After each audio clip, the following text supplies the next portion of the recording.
Sebelum mengetahui bagaimana cara penerapan alat peraga Pansitar atau papan transformasi pintar, saya akan menjelaskan maksud dan tujuan alat peraga ini dibuat.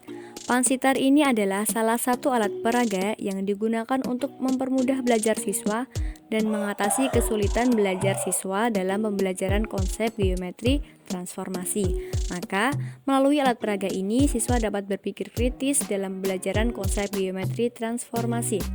Alat peraga ini dibuat dengan diagram Kartesius yang mencakup 4 materi, yaitu translasi, rotasi, refleksi, dan dilatasi. Selanjutnya, kita dapat melihat cara penerapan alat peraga Pansitar. Materi yang pertama yaitu translasi. Dengan contoh soal, diketahui belah ketupat ABCD dan yang ditentukan yaitu bayangan belah ketupat ABCD jika ditranslasikan sejauh 5 satuan ke kiri dan 3 satuan ke bawah. Oke, untuk titik yang pertama yaitu 20. Jadi kita tusuk menggunakan pushpin pada titik 20. Titik yang kedua 8 negatif 2. Titik yang ketiga yaitu 6, 4. Dan titik yang keempat yaitu 0, 6. Jangan lupa dari keempat titik tersebut harus kita tusuk menggunakan pushpin. Setelah itu kita hubungkan titik-titik tersebut menggunakan benang. Selanjutnya kita akan mencari bayangan dari bangun belah ketupat di samping yang akan ditranslasikan sejauh 5 satuan ke kiri dan 3 satuan ke bawah.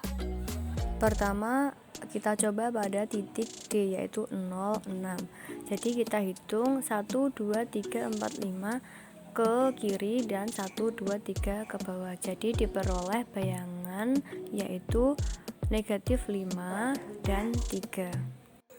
Untuk titik A, B, C caranya sama, yaitu kita geser ke kiri sebanyak 5 titik, setelah itu kita geser ke bawah sebanyak 3 titik. Lalu kita hubungkan keempat titik tersebut menggunakan benang, sehingga diperoleh bayangan titik A yaitu negatif 3, negatif 3, titik B, 3, negatif 5, titik C, 1, 1, dan titik D yaitu negatif 5, 3. Materi yang kedua yaitu rotasi. Dengan contoh soal, menentukan bayangan segitiga ABC dan jika dipetakan oleh rotasi dengan pusat 0, 0 sejauh 90 derajat. Cara penerapannya yaitu sediakan segitiga siku-siku sesuai dengan titik A, B, C. Lalu letakkan segitiga yang kongruen dengan segitiga warna hijau. Jangan lupa siapkan busur dan mika untuk merotasikan segitiga tersebut. Selanjutnya tinggal kita rotasikan sejauh 90 derajat sehingga diperoleh titik A negatif 9, 2, titik B negatif 1, 8, dan titik C yaitu negatif 1 dan 2. Oke, untuk materi yang ketiga yaitu refleksi. Dengan contoh soal, diketahui sebuah bangun datar jajar genjang A, B, C, D dan yang ditentukan yaitu bayangan dari jajar genjang tersebut. Setelah itu direfleksikan terhadap sumbu Y.